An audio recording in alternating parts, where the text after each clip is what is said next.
I remember being at a college party and I had had a few, 2, 3, 12 drinks or so, something. I mean, who's counting? I mean, we probably should have counted, but I was not. And we went to this party.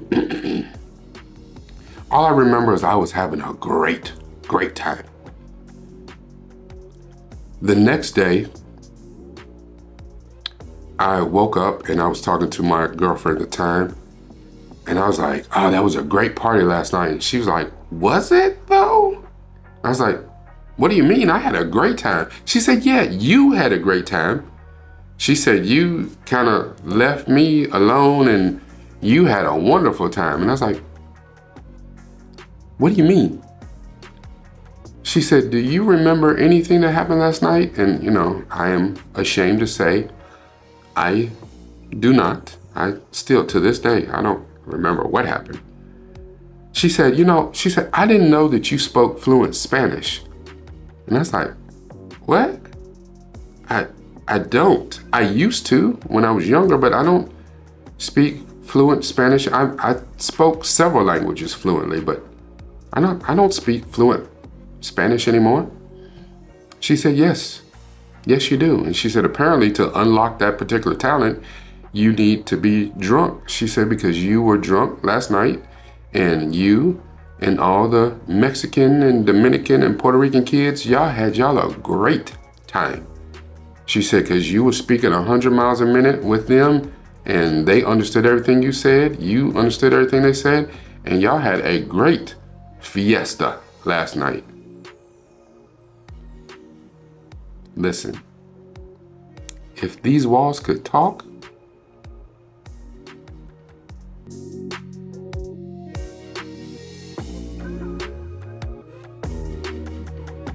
hello, Governor. This is Rakai Steed, nupefromdaville. And again, we're back at it. Doctor Who, Season 6, Episode 4, The Doctor's Wife. A real quick synopsis. The Doctor, Amy, and Rory get a distress call with the identification of a Time Lord, apparently one of the greatest Time Lords ever. And the Doctor gets excited because he's like, oh my God, I may not be alone. And the Time Lord, his name is the Corsair. And so they go and land in the junkyard. But when they get there, the TARDIS completely shuts down. And then not only that, the Matrix, the heart of the TARDIS. Remember, the TARDIS itself is a living, sentient being. Disappears. It looks like it's missing. They land on an asteroid called House. And the Doctor discovers that the Corsair and hundreds of other Time Lords were murdered by House, which House, the asteroid itself, has a living being in it. It reminds me very much of Ego from the second Guardians of the Galaxy movie, played by Kurt Russell. And a lot of things on this asteroid are constructed. They're made from other things, including a bootleg TARDIS, and people are being made from the body parts of other Time Lords.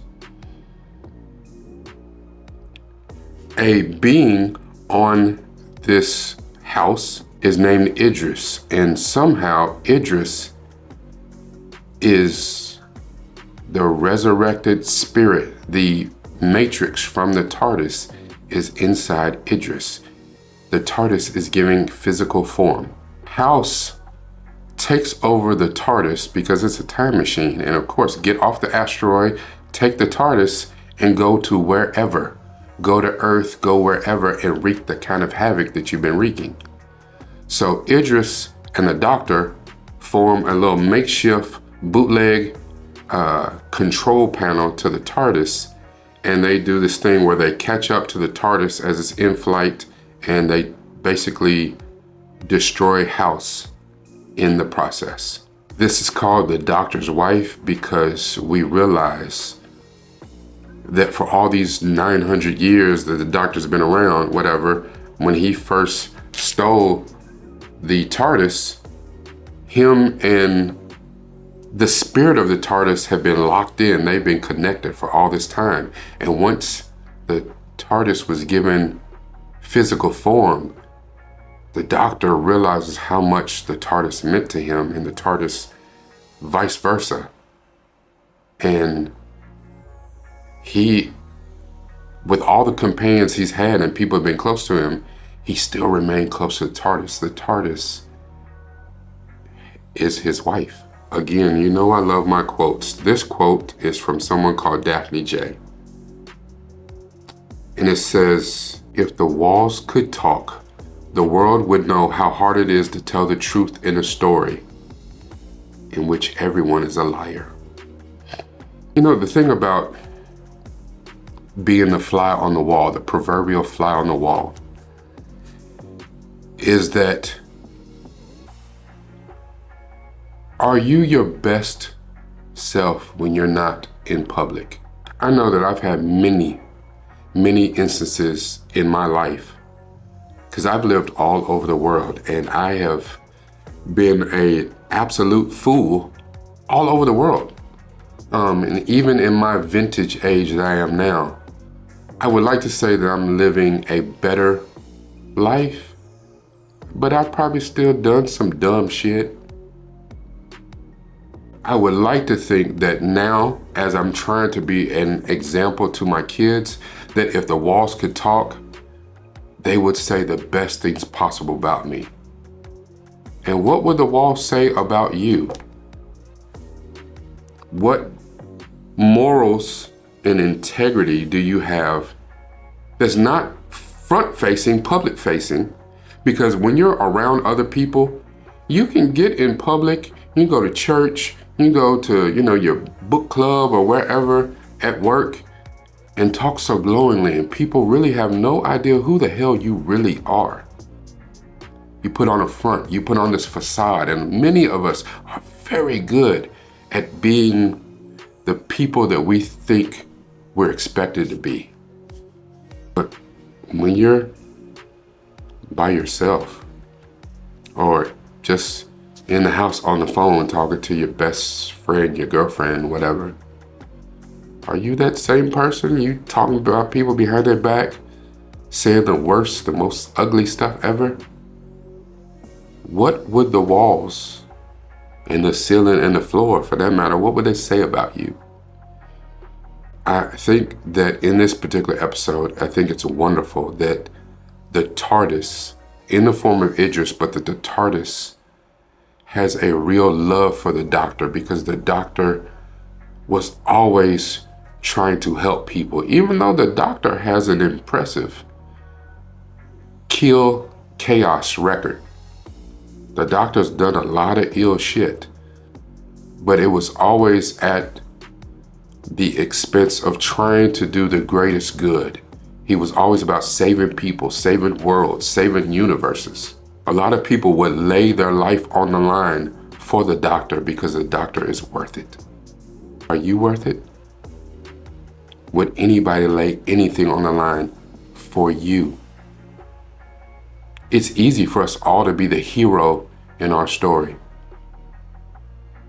But do you ever realize that sometimes you're the villain? Not in somebody else's story, but in your own damn story.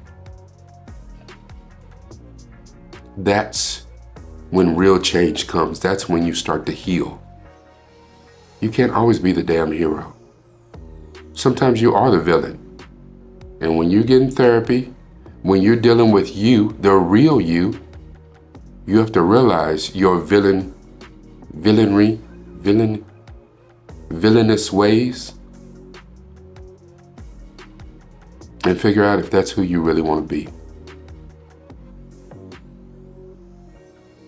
This is Rakai Steed, nupefromdaville.